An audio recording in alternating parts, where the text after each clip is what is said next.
오늘 우리에게 주신 말씀은 사무엘상 20장 24절에서 42절까지의 말씀입니다.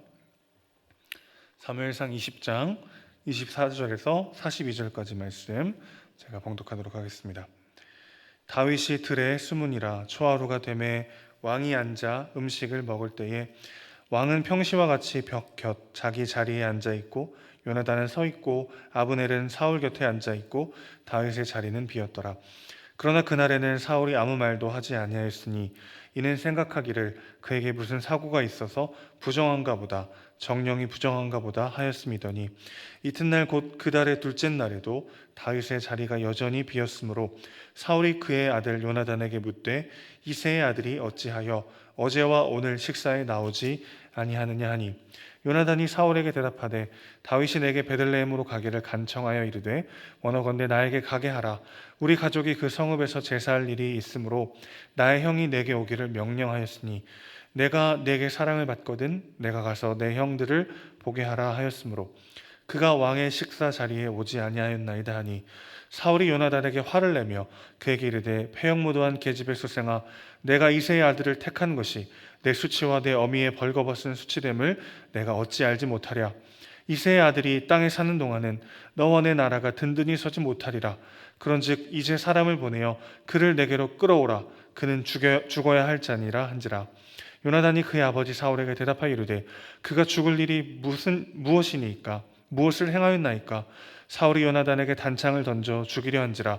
요나단이 그의 아버지가 다윗을 죽이기로 결심한 줄 알고 심히 노하여 식탁에서 떠나고 그 달의 둘째 날에는 먹지 아니하였으니 이는 그의 아버지가 다윗을 욕되게 하였으므로 다윗을 위하여 슬퍼함이었더라.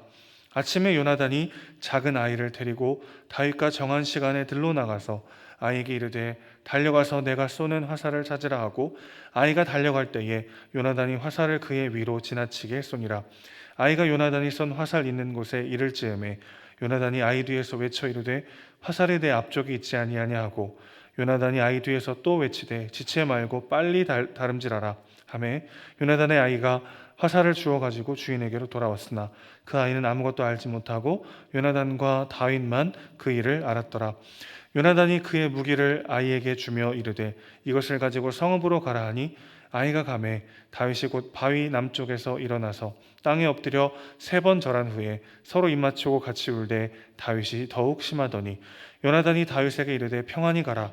우리 두 사람이 여호와의 이름으로 맹세하여 이르기를 여호와께서 영원히 나와 너 사이에 계시고 내 자손과 내 자손 사이에 계시리라 하였느니라 하니 다윗은 일어나 떠나고 요나단은 성읍으로 들어가니라. 아멘. 잃을 것이 많은 사람은 두려울 일도 많다라는 말을 들어보신 적 있으실 것입니다. 겁이 많아져서가 아니라 지킬 것이 많아져서 걱정과 근심이 더 많아지곤 하는 것을 우리는 종종 경험합니다. 사울 왕이 지금 다윗 때문에 전전긍긍하는 모습을 보이고 있지만 그가 원래부터 이랬던 것은 아니었습니다. 베냐민 지파의 한 무명의 가문의 청년이었던 사울이 두려움 없던 용사의 모습을 보일 때도 있었죠. 자신의 특별할 것이 없는 신분 때문에 자기가 왕이 되는 것을 못마땅히 여기던 불량배들을 쿨하게 용서할 줄 아는 넓은 마음의 사람이었습니다. 암몬과의 전쟁에서도 그는 하나님의 영에 충만해서 잠자던 이스라엘을 깨워서 대승을 거두기도 했었죠. 거칠 것이 없었고 사람들의 평가에 휘둘리지 않는 담대한 사람이었습니다. 그런 사울이 왕이 된 후에는 너무나 달라졌죠. 백성들의 마음이 떠나는 것이 두려워서 하나님의 말씀에 순종하지 않고 자기 보기 좋은 대로 행했던 모습을 보이기도 했고요. 또 사람들이 사울은 천천히요 다윗은 만만이로다 이렇게 노래할 때 다윗을 향한 질투와 증오심을 이기지 못하는 모습을 보이기도 했습니다. 이런 사울의 극명한 변화를 그가 지킬 것이 많아졌기 때문이라고 해석할 수도 있을 것 같아요. 그는 이제 한 나라의 왕입니다. 그것도 이제 사사시대에서 왕정시대로 넘어가는 이 혼란의 시기에 초대 왕으로 세움받은 사람이죠. 무엇보다 왕권이 안정적으로 정착되는 것이 그에게는 너무 중요했을 것입니다. 그리고 그것을 위해서 다음 보위에 자기 아들 요나단이 오르는 것이 이 사울에게는 너무나도 중요한 일이었을 것이죠. 분명 가진 것이 많아질수록 염려와 걱정과 근심도 더 커지는 법입니다. 그러나 사울이 잊어버리는 것이 한 가지 있습니다. 뭐냐면 그가 지금 누리고 있는 모든 것들이 그가 움켜쥔 자신의 것이 아니라 하나님이 그에게 주신 것이라는 것을 그는 잊어버리고 만 것이죠. 내가 가지고 있는 것을 내 것이라고 여길 때 지키지 못할 것 같은 두려움이 우리 안에 몰려오게 되어 있습니다. 그러나 이것이 하나님의 것이고 나는 청지기일 뿐이라는 것을 고백할 때 우리의 있음과 없음은 전혀 다른 방식으로 해석되는 것이죠. 자, 오늘 본문에서 요나단이 다윗과 약속했듯이 아버지 사울이 다윗을 죽일 것인지 아닌지를 시험해 보는 장면이 나오게 됩니다. 새 달이 시작될 때마다 이 초하루 절기 식사가 있었는데요. 사울은 첫째 날에 다윗이 오지 않는 것을 이상히 여기지 않았습니다. 초하루 절기 식사 때는 부정한 사람은 참석하지 못하기 때문이었는데 시체를 접촉했거나 신체에서 유출이 있었거나 할 때 여러 가능성들이 있을 때 부정하다, 레위기는 이렇게 이야기하고 있죠. 그중 하나 때문에 아마 못 왔을 거다라고 짐작을 했던 것 같습니다. 그런데 월삭 둘째 날 식사 때도 다윗이 보이지 않자 사울은 요나단에게 왜 다윗이 오지 않냐고 물어보게 됩니다. 이때 사울이 다윗의 이름을 부르거나 사위라고 지칭하지 않고 이새의 아들이라고 부르고 있는 것에 주목할 필요가 있습니다. 다윗을 낮게 폄하할 때 사용하는 호칭인데 이때 이미 요나단은 다윗에 대한 아버지의 마음을 읽었을 것입니다. 요나단은 다윗이 가족들과 제사할 일이 있어서 형의 명령을 받고 베들레헴에 갔다고 이야기하죠. 본문에 등장하는 이 다윗이 말하는 제사, 가족 제사는 온 가족이 1년에 한 번씩 드리는 제사를 말합니다. 사울과 요나단이 지금 지키고 있는 월삭 식사는 매달 있는 것이기 때문에 1년에 한 번뿐인 제사를 다녀오는 것은 타당한 일이라고 할 수 있겠죠. 그럼에도 불구하고 사울은 분노하면서 요나단에게 소리칩니다. 이 폐역무도한 계집의 소생아, 성경에 이제 굉장히 이렇게 문자적으로 잘 이렇게 기록되어 있는데 음란하고 사나운 여자를 뜻하는 말입니다.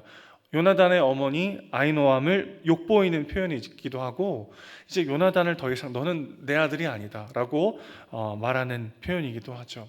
요나단이 어떤 아들입니까? 항상 부왕과 함께 전쟁터에서 싸웠던 아들이죠.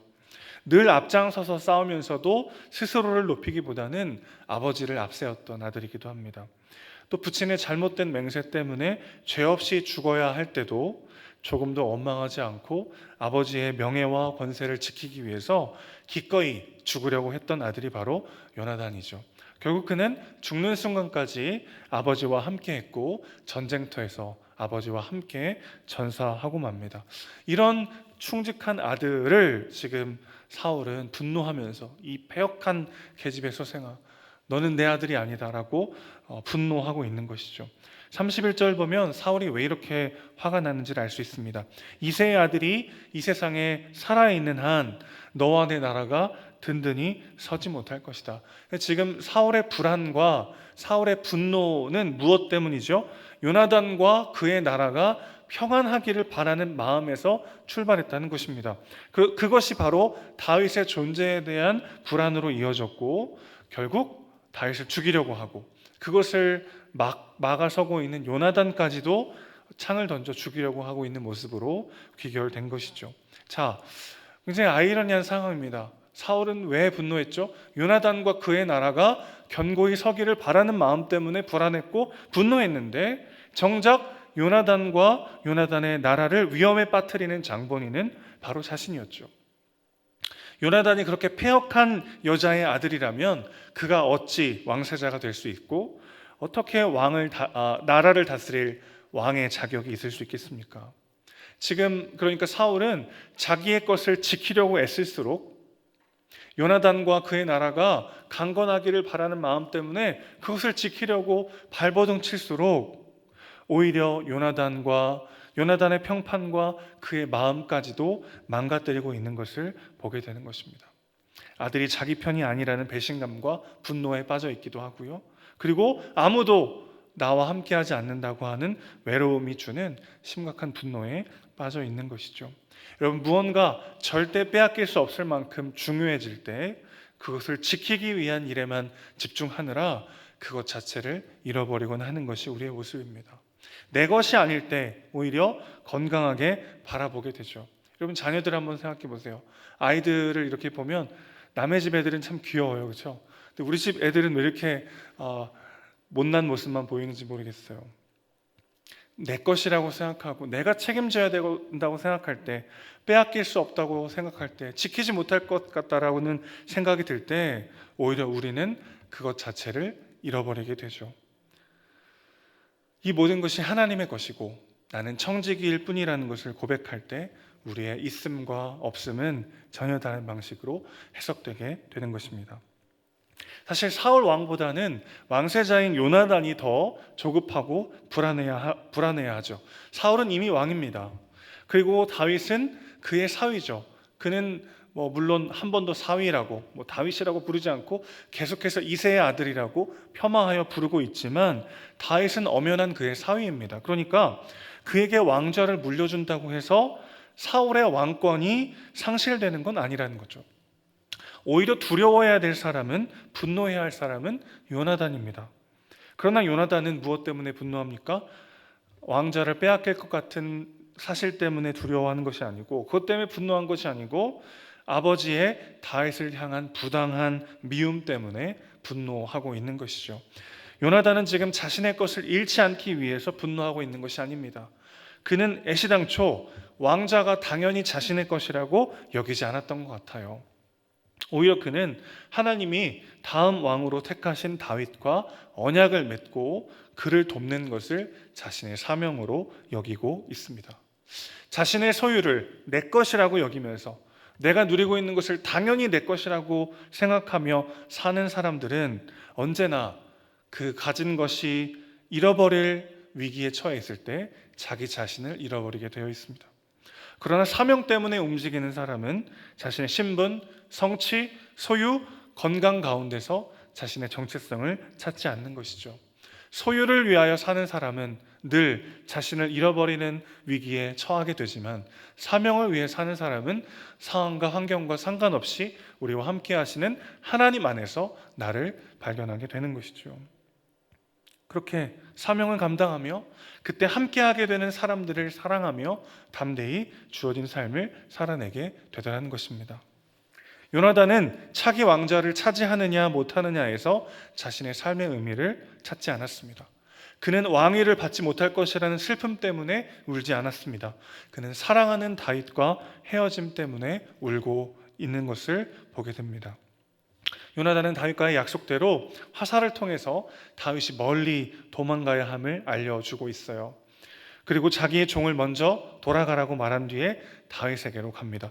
사실 생각해보면은 이렇게 종 보내놓고 다윗을 만날 것이었으면 굳이 화살을 통해서 이렇게 비밀 신호를 사용할 필요가 없었는데 왜 그랬을까요? 원래는 비밀 신호를 주는 것으로 작별해야 했는데 워낙 사울의 감시가 삼엄하니까 혹시라도 위험할 수 있기 때문에 만나지 않고 헤어지려고 했죠. 그런데 둘 다 아마 알았던 것 같아요. 이것이 마지막 만남일 수도 있겠다. 그래서 차마 헤어지지 못하고 헤어짐이 너무 마음 아파서 사울에게 감시를 받을 수 있는 위험을 무릅쓰고 만나서 작별 인사를 하고 있습니다. 이후로도 이 둘은 결국 만나지 못하게 되죠. 요나단과 다윗의 아름다운 우정에도 불구하고 그 둘은 함께할 수 없게 되었습니다. 사울은 다윗을 죄인 취급했죠. 죽어야 할 자라고 불렀습니다. 그러나 요나단을 통해서 다윗은 죄가 없는 자로 인정받게 되었습니다. 요나단은 부자간의 의리를 끊어내면서까지 다윗에게 죽어야 할 죄가 없음을 변호하고 있는 것을 보게 됩니다. 다윗과 요나단의 이야기를 읽을 때마다 그런 마음 들잖아요. 이런 친구가 있으면 얼마나 좋을까. 자기 아버지의 분노를 사고 아버지에게 버림받을 것을 각오하면서까지 나를 위해주고 나와 함께 해주는 그런 친구가 있으면 얼마나 좋을까. 그런 생각도 들고요. 나도 누군가에게 그런 친구가 되어야 되겠다. 그런 결단을 하기도 합니다. 그리고 그 둘 다 불가능하다는 것을 우리는 늘 언제나 경험하죠. 그렇게 온전히 나를 사랑하고 온전히 나에게 모든 것을 내어줄 친구가 어디 있겠습니까? 그리고 우리도 사실은 누군가에게 그런 친구가 된다는 것은 불가능한 일이죠. 그러나 우리 주님께서 우리에게 이렇게 말씀하십니다. 나는 너희를 종이라 부르지 않겠다. 나는 너희를 친구라 부르겠다 말씀하십니다. 요나단은 무죄한 친구를 변호하기 위해서 아버지의 분노를 받았지만 우리의 친구 되신 예수님은 죄인인 우리를 변호하기 위해 아버지의 분노를 받으셨습니다. 사울의 분노는 아들을 죽이진 못했어요. 그러나 하나님의 분노는 결국 자기 아들을 십자가로 죽음으로 내몰았습니다. 그리스도께서 영원전부터 풍성히 누려왔던 그 아버지와의 사랑의 관계가 끊어지심으로 인해 우리가 그 하나님의 무조건적인 사랑과 은혜 안으로 들어가게 되었죠. 영광스러운 아들의 신분을 다 빼앗기심으로 우리가 그 모든 것을 가지게 되었습니다. 그러니 우리는 움켜쥐지 않아도, 빼앗기지 않으려고 애쓰고 버티지 않아도 그리스도 안에서 그 모든 것을 상속받은 존재가 된 줄로 믿습니다. 그러니 여러분, 가진 것을 잃어버릴지 모른다는 두려움 때문에 울지 마십시오. 사명을 위해 우십시오. 그 사명을 감당할 때 하나님이 내게 맡겨주신 그 한 영혼 한 영혼을 위하여 우는 우리가 되길 소망합니다.